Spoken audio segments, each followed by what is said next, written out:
음악과 오디오를 즐기는 가이드 샘튜브 우승렬입니다. 제2원 시청실에 오랜만에 들렀습니다. 기기들도 많이 바뀌어 있고 항상 차분한 기분. 인테리어도 인테리어인데 시청실에 중요한 잔향 같은 거를 꽤 잘 맞춘 공간입니다. 다만 좀 넓어서 많은 사람들이 한꺼번에 좀 들어왔으면 좋겠는데 시청회 같은 행사보다는 보통 이제 관심 있어서 오시는 삼삼오오 오시는 그런 손님들 숫자에는 최적화된 그런 공간이라고 할 수 있겠습니다. 오늘 저희가 살펴볼 제품은 스피커인데 이런 제품을 아직 신제품으로 계속 생산하고 있다는 건 개인적으로 굉장히 반가운, 그리고 꽤 넓은 층에 어필할 수 있는 그런 컨셉의 제품이라고 할 수 있겠습니다. 마그나트, 바로 이 제품이죠.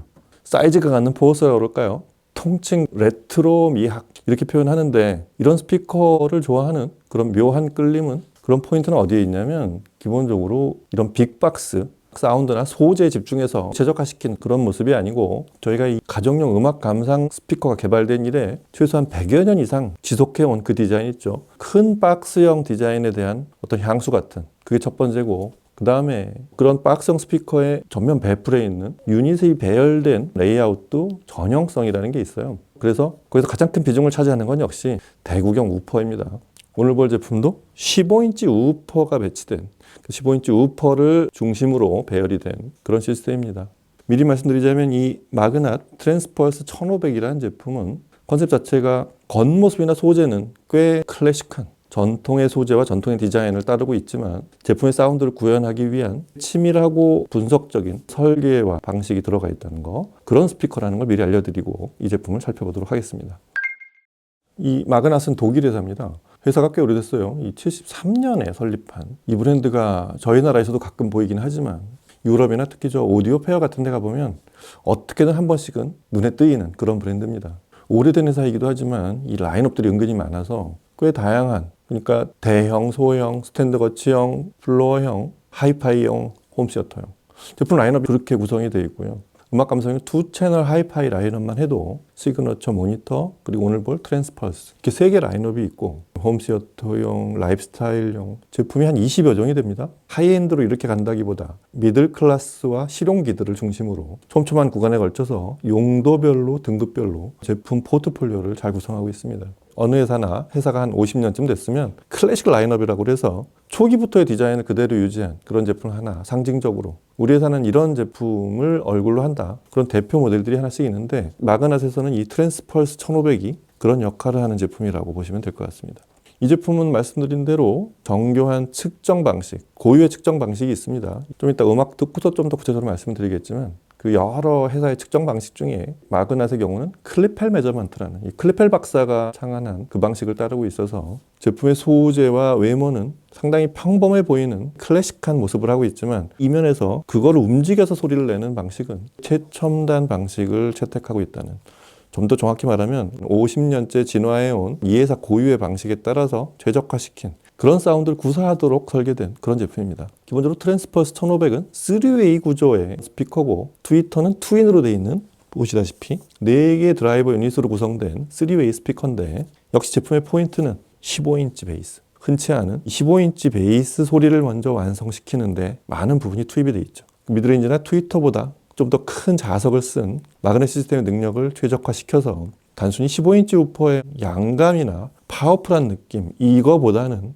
오히려 현대적으로 진화한 좀 더 정확한 베이스를 구사하는 그런 15인치 베이스 유닛으로 설계되어 있는 제품이고요. 그런 정확한 베이스를 내는 파워 핸들링 시스템하고 맞물려 있는 게 공기의 흐름, 대구경 우퍼 파워 핸들링 시스템과 이면에서 공기를 움직이는 공기의 흐름을 통제하는 시스템.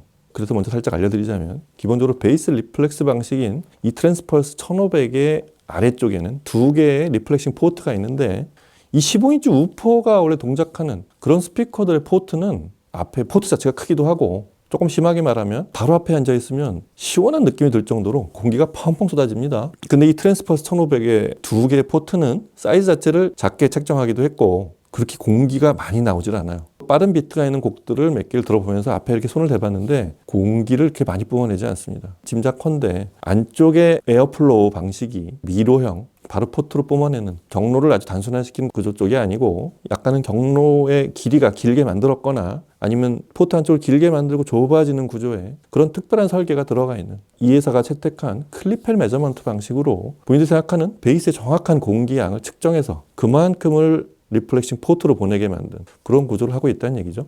그리고 이쪽에 있는 미드레인지는 6.5인치인데 베이스와 미드레인지 소재는 똑같이 전통적인 페이퍼콘을 가공해서 그 안쪽에 레진 같은 플라스틱 성분을 섞은 그런 구조를 하고 있고요. 바깥쪽 주름지게 만든 서라운드 엣지 15인치와 6.5인치 각 유닛의 바깥쪽 서라운드 재질은 천으로 만들었습니다. 천도 이렇게 뭐 얇은 천이 아니라 정확하게 동작할 수 있는 다른 플라스틱이나 이런 소재가 아니라 패브릭 소재로 정동작을 하게 만든 그런 구조를 하고 있습니다. 그리고 이 트위터가 좀 독특하죠. 이 디자인은 예전 저희 70년대 스피커, 그래서 딱 이 마그낫이 시작했던 73년의 디자인을 그대로 유지해서 만든 마그낫의 시그너처 같은 디자인을 하고 있는 거는 오히려 이 트위터라고 할 수 있는데, 저희가 예전 특히 뭐 일본 스피커 있죠. 뭐 산스이나 파이오니아의 그 70년대 스피커들에서 이런 트위터는 흔히 발견이 됐었던. 중요한 거는 마그낫은 이 구조를 어떤 시그너처처럼 보여주면서도 현 시점에 맞는 트위터 재생을 위한 최적화시킨 성능으로 발휘하게, 그러니까 50년대 디자인 플랫폼으로 현 시점에 맞는 사운드를 내게 하려고 굳이 그 디자인을 살려왔다는 얘기죠. 7, 80년대부터 오디오를 즐겼던 오디오파일이 보면 대단히 반가운 디자인 중에 하나입니다. 이 방식은 트위터가 두 개인 더블 컴프레션 호은 디자인이라고 하는데, 트위터 자체는 호은은 아니고 1인치짜리 패브릭 동 두 개를 쓴 그런 디자인을 하고 있는데, 가이드 호은이 이렇게 위아래로 살짝 안쪽을 마주보게 돼 있는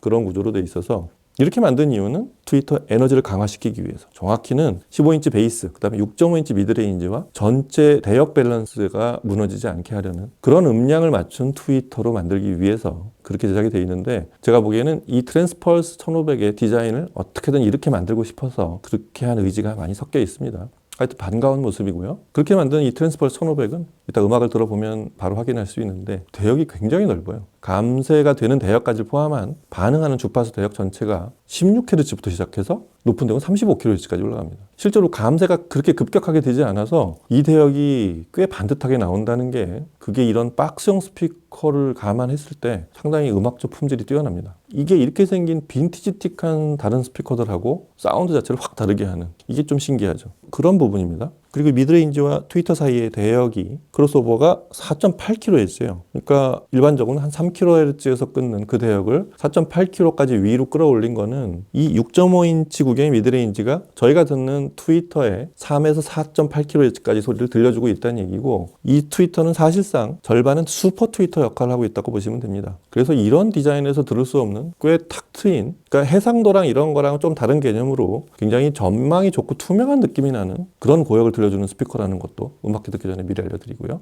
그리고 이제 음악을 들어보실 텐데, 오늘 이 트랜스퍼스 1500을 드라이브한 앰프는 역시 같은 J1의 주력 앰프죠. 록산 앰프로 매칭을 해서 들어볼 거고요. 록산의 카스피안, 록산의 주력 제품이자 록산의 명성을 알린, 그리고 지금까지도 록산의 이름이 지속되는 굉장히 중요한 이름이죠. 카스피안의 4세대 제품입니다. 4G의 프리하고 파워 조합이에요. 특히 프리는 최근 추세를 반영해서 스트리밍 프리로 제작이 되어 있습니다. 참고로 오디오 파일들은 많이 알고 있지만 록산의 카스피안 라인업은 이런 사용자들이 많아요. 영국 앰프들 중에서도 꽤 하이엔드를 추구하는, 미국의 하이엔드랑 다르게 영국 사운드의 음색이나 스타일을 좋아하지만 그냥 음악 감상용 시스템보다는 좀 더 파워풀하고 실제 소리에 가까운 그런 재생을 하는 그런 앰프를 좋아하는 분들이, 이게 카스피안의 매니아들이죠. 그리고 좀 더 깊이 들어간 분들은 록산 역시 턴테이블로 기억하는 분들이 더 많지만, 록산의 주력기인 이 카스피안 앰프가 가장 진화된 모습인 스트리밍 프리 앰프와 파워 앰프의 조합인 록산 카스피안 4세대 제품을 잠깐 살펴보면, 일단 위쪽에 있는 이 스트리밍 프리는 블루 사운드의 블루 OS 스트리밍 앱으로 동작을 하게 돼 있죠. 그게 사실은 인티앰프로 시작한 록산의 스트리머들이 눈에 띄기 시작한 그런 포인트고요. 그 다음에 이 기능면이나 성능면에서 현존하는 스트리밍 시스템에 필요한 그런 성능들은 대부분 다 투입을 시켰습니다. 일단 MQA 디코딩이 되죠. 룬레디 인증받았죠. 그런 스트리머의 기본 소양들은 최신의 제품으로 그렇게 설계가 돼 있고, 그 다음에 DAC 쪽, 랩처 DAC라고 그 록산 자체 설계한 디스크리트 방식으로 꽤 정교한 DAC가 돼 있죠. 그래서 참고로 스트리밍은 24192 24비트 192kHz 해상도까지 스트리밍을 할 수 있게 돼 있고요. 그리고 프리앰프 인터페이스도 빼곡하게 들어가 있습니다. 일단 포노단을 MMMC 둘 다 지원하고, 그리고 HDMI EARC 비주얼 기기하고 연결할 때도 가장 최신의 인터페이스로 동작할 수 있게 그런 인터페이스도 갖추고 있고, 이 서브우퍼 아웃을 RCA와 XLR, 언밸런스와 밸런스를 둘 다 지원하고 있고요. 그리고 이게 신통한 부분인데, 특정 스피커랑 연결할 때 그 스피커 특성에 맞게 룸 코렉션 기능이 있어요. 소위 마에스트로 유나이트라는 컨트롤 기능이 있죠. 이게 원래는 2016년에 이 모니터 오디오가 록산을 인수하면서 자사 스피커인 모니터 오디오 스피커들하고 최애적으로 동작하게 하도록 모니터 오디오에서 설계한 방식이죠. 그게 그대로 내려와 있습니다. 꽤 유용해요. 인티앰프 때도 그랬지만 스트리밍 프리인 경우에 사용자가 사용할 스피커와 시청 공간에 따른 룸 커렉션을 할 때 필요합니다. 스피커를 벽 쪽에 가깝게 댔는지 측면에 가까운지 뒷벽에서 가까운지 사용자의 거리가 얼만큼인지 이런 것들을 사용자가 편리하게 세팅할 수 있게 그런 기능을 수행하는 마에스트로 유나이트 그게 들어가 있고요. 그 다음에 파워앰프 이 스트리밍 프리 쪽이 좀 더 최신의 기능들을 많이 탑재했다고 한다면 카스피안의 명성을 쌓은 건 역시 록산 고유의 그 다이나믹하면서 순도를 높인 그 양쪽을 어떻게든 다 잡아넣은 동전의 양면 같은 양쪽을 다 갖춘 그런 카스피안 드라이브 시스템인데 그걸 자사에서는 유포리아 앰프 방식이라고 하죠. 고유의 AB 클래스 방식인데 이게 전압하고 전류 증폭하는 구간에 따라서 별도의 파워 서플라이를 책정하는 이런 방식입니다. 이 최신의 방식이 록산 카스피안 앰프를 이 90년대, 2000년대 사용하신 분들에게도 이게 좀 더 고급의 다이나믹 좀 더 순도 높은 다이나믹으로 진화했다는 것을 바로 확인하실 수 있을 거예요. 지금 보시는 건 블랙바디 제품인데 실버와 블랙을 선택할 수 있고 중간에 있는 OLED 디스플레이에 이 오렌지색으로 책정한 거 이것도 역대 록산 중에 가장 이쁜 컬러 배합이고 그 패널에서의 이 레이아웃도 굉장히 이쁘게 디자인된 것 같습니다. 이 카스피안 4세대 파워앰프는 출력이 8옴 기준에 105W 4옴이 되면 거의 2배 200W로 증가하고 이 앰프의 좀 더 효용적인 부분은 모노블록으로도 연결할 수 있다는 거예요. 그래서 모노블록으로 하면 8옴에 420W 이렇게 늘어납니다. 여하튼 그런 록산의 카스피안 4세대 파워앰프와 프리앰프 조합으로 마그나 트랜스펄스 1500을 같이 들어보도록 하겠습니다. 자, 음악 들어보시죠.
이 제품의 성향을 파악하려고 이렇게 여러 곡을 들어보면서 느끼는 거는 이렇게 생긴 스피커에서 나오는 소리하고는 좀 달라요. 오히려 대역이 꽤 넓은 톨보이 스피커, 해상도가 좋고 투명도까지 좋은, 물리적 특성이 좋은 하이엔드 틱한 그런 톨보이 스피커들에서 듣는 소리를 들려줍니다. 이게 좀 특이했어요. 이 회사는 독일에서 저쪽 서쪽 있죠. 벨기에나 네덜란드 쪽에 가까운 쾰른 옆에 있는 그 풀하임이라는 연구소에서 시작도 거기서 했고 모든 측정 실험을 다 거기서 하고 있는데, 그 클리펠 메저먼트라는 방식의 어떤 특징이 뭐냐면, 첫째는 15인치 유닛 같은 대구경 유닛이 그 왜곡들이 많을 거 아니에요. 중심에서는 정확하다가 이제 외곽으로 가면서 좀 소위 비선형 특성들, 이거를 레이저 센서로 측정을 해서 그걸 잡아내는 거예요. 모양을 잡고 소재를 잡고 안쪽에서 공기의 흐름을 말씀드린 대로 그런 걸 잡아내서 정확하게 동작을 하게, 그렇게 만드는 방식이고, 그걸 테스트하는 방식 자체가 아주 큰 시그널을 줘서 스피커가 받는 스트레스를 측정을 하는 거예요. 전적으로 과도 시그널에 대한 스피커가 보이는 반응, 아주 큰 신호를 줬을 때 스피커가 어떻게 반응하는지, 이런 대구경 우퍼가 큰 신호에서도 안정적으로 동작할 수 있게까지 그렇게 테스트하면서 계속 잡아낸 거죠. 그런 방식으로 테스트를 해서 그렇게 제작을 했고요. 그 다음에 스피커의 바깥쪽, 이것도 무향실이나 꽤 큰 공간에서 이렇게 마이크 여러 개를 쓰는 이런 방식을 하는 다른 회사하고 다르게, 이 회사 고유의 방식은 이 니어필드 스캐너라는 게 있어서 로봇 팔로 이렇게 측정을 하더라고요. 그래서 스피커에 가까운 거리에서 측정을 해서 그거를 원거리에서는 어떻게 나타날지를 시뮬레이션을 하는 거예요. 마그낫은 그렇게 만들어지고 있고, 이 트랜스퍼스 1500도 그런 방식을 따라서 제작이 된 그런 소리의 제품입니다. 소리를 들어보면 역시 제일 먼저 눈에 띄는 거는 15인치 베이스를 중심으로 한 그런 베이스 소리들이에요. 그래서 제가 들어본 음악 중에서도 베이스 특성에 대한 그런 곡들이 많았는데, 처음에 녹음한 이런 테일러 스위프트의 페이트 오브 오펠리아 같은 곡을 들어보면 꽤 세련되어 있는 베이스라고 할까요? 이 곡의 베이스는 쿵 하고 비트를 치고 나서의 울림이 살짝 여운을 지게 만들었어요. 과도하지도, 그리고 너무 빠르게 감쇄하지도 않고, 다이나믹스나 이 파워 핸들링은 크면서도 경쾌하고 아주 색임이 깊게 짙은 음영을 보여주면서 움직이는데, 트랜스퍼스 1500을 듣는 독특한 느낌이 있었어요. 이 곡에 아주 깊이 있는 부분까지 들어가는 느낌? 해상도와 투명도가 높은 그런 소리를 전반적으로 들려주면서 파워 핸들링을 정확하게 하는, 그래서 이 곡에 꽤 깊이 있는 데까지 들어가고 있다는 그런 느낌을 받았습니다. 그리고 이 트랜스퍼스 1500의 베이스 품질이나 어떤 양감의 특성 대략 짐작해 볼 수 있는 곡으로, 찰리 헤든과 팻 메시니 듀오가 연주하는 왈츠 포 루스 같은 곡을 들어보면 딱 앞에 들은 테일러 스위프트의 곡하고 연장선상에 있다고 할 수 있습니다. 베이스가 과도하지도 축소되지도 않고 15인치 우퍼가 낼 수 있는 꽤 정확한 전 구간을 들려주고 있다는 느낌? 그래서 이 곡의 시작부터 관건이 되는 그 찰리 헤든의 베이스 소리가 꽤 멋있게 들립니다. 고급 소재를 쓴 그런 베이스가 내는 꽤 정확한, 과도하게 부풀지 않는 그런 정확한 베이스 소리를 들려줘서 그 왈츠 포 루스를 들었을 이 스피커의 느낌이 다른 곡들하고 좀 더 다르게, 좀 더 이 스피커가 좋게 느껴졌습니다. 그리고 그와 동시에 이 위쪽, 특히 팻 메시니의 기타 소리가 나는 상위 미드레인지 이상의 대역들 있죠. 이게 꽤 명료하면서도 위쪽으로 쫙 확산돼가는 느낌. 이건 윗대역이 넓은 스피커들에서만 들을 수 있는 그런 소리거든요. 실제 공연장에서의 잔향, 이 녹음 스튜디오 현장에서의 잔향 특성들, 특히 위쪽으로 싹 이렇게 그라데이션 지면 사라지는 베이스 대역뿐만이 아닌 상위 대역에서의 이 다이나믹스가 아주 멋지게 나타나서 전 구간이 아주 일체감이 좋은 그런 소리를 들려주는, 특히 마음에 들었던 곡이 바로 이 왈츠 포 루스였습니다. 그리고 악기수가 늘어났을 때 보이는 현상, 다이나믹하면서도 악기수가 많아지고 과도한 이 트랜지언트 같은 게 들어오는 말러 6번 이 스케르초 같은 곡을 들어보면 이런 곡을 또 능수능란하게, 일단 15인치 베이스가 해상도를 해결하고 나니까 이 스트로크 있죠? 성큼성큼 나가는 이 곡의 느낌이 명쾌하게 잘 보여요. 이 무대가 되게 잘 보이기도 하고 악기들이 이렇게 개별적으로 잘 보이는 느낌 있잖아요. 그렇게 되게 명쾌해서 좋았습니다. 그리고 음색들도 역시 이거는 미드레인지 이상의 대역에서의 역할이 큰데, 특히 현악기들이 합주할 때 이런 음색들이 있어. 그 보풀거리는 느낌? 이 마그낫은 중역대 이상에서도 그런 게 똑같이 적용이 돼 있다는 느낌을 말러를 들으면서 느끼게 됐고요. 꽤 높은 수준의 말러를 들려줘서 이것도 이런 박스형 스피커에 들을 수 있는 수준보다는 꽤 높습니다. 이렇게 파워 핸들링이 클 때 인클로저 만져보면 안에 뭐 대단한 브레이싱을 넣어서 꿈쩍도 안 하는 이런 것도 아니에요.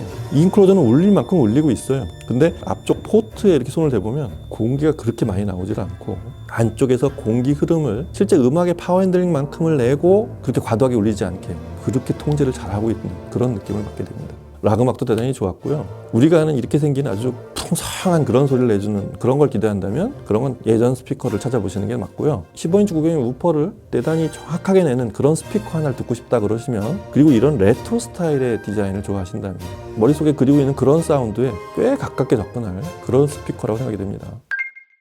최근에 이런 스피커들이 꽤 보이죠. 근데 이 J1의 같은 컨셉의 그 폴란드 스피커가 있잖아요. 파일론이라고. 이 둘이 혹시 싸움을 하면 어쩌려고 마그낫 같은 가성비가 뛰어난 제품을 들여왔나 이렇게 생각해보면, 파일론하고는 등급 차이도 있고 가격 차이도 꽤 있습니다. 서로 다르게 자리 잡을 거라고 생각이 돼서 그렇게 포트폴리오를 구성한 것 같은데, 자칫하면 파일론이 위협을 받을 수 있는 그런 소리를 낸다는 얘기죠. 서로 성향도 좀 다르고요. 참고로 이 트랜스퍼스 1500 가격이 소비자가로 200만 원을 넘지 않습니다. 그래서 이 스피커를 사용하려는 분들은 제가 추측하건대 카페 같은 데서 이런 레트로 디자인의 스피커를 찾고 계시는 분들, 꽤 수준 높은 소리를 들려줄 그런 스피커로 아주 잘 맞을 거라는 생각이 들고요. 그리고 집에서 이런 디자인, 거실이 대여섯 평을 넘어가고 나는 이런 디자인의 스피커가 하나 메인으로 딱 자리 잡고 있으면 좋겠다 하는 분들은 장르를 구분하지 않는 그런 스피커로 아주 활약이 클 거라고 생각이 됩니다. 꼭 한번 들어보시기 바라고요. 사실 오늘은 록산 프리파워 조합으로 시청을 했지만 트랜스퍼스 1500의 능률이 95dB 정도가 되기 때문에 출력이 낮은 10W급의 진공관 앰프로도 드라이브 할 수 있다고 해외 리뷰에는 그렇게 돼 있거든요. 충분히 그럴 수 있을 것 같아요. 다만 이제 저역의 품질과 전체 대역의 반응은 앰프 따라 좀 다르게 나타날 텐데, 각자의 성향과 공간에 맞는 앰프를 찾으시면 200만 원이 채 안 되는 가격으로 아주 훌륭한 스피커를 하나 만나게 될 수 있을 것 같습니다. 자, 오늘은 독일 마그낫의 제품 트랜스퍼스 1500을 같이 살펴보고 들어보는 시간을 마련해 봤습니다. 다음 시간에 또 다른 제품으로 찾아뵐게요. 감사합니다.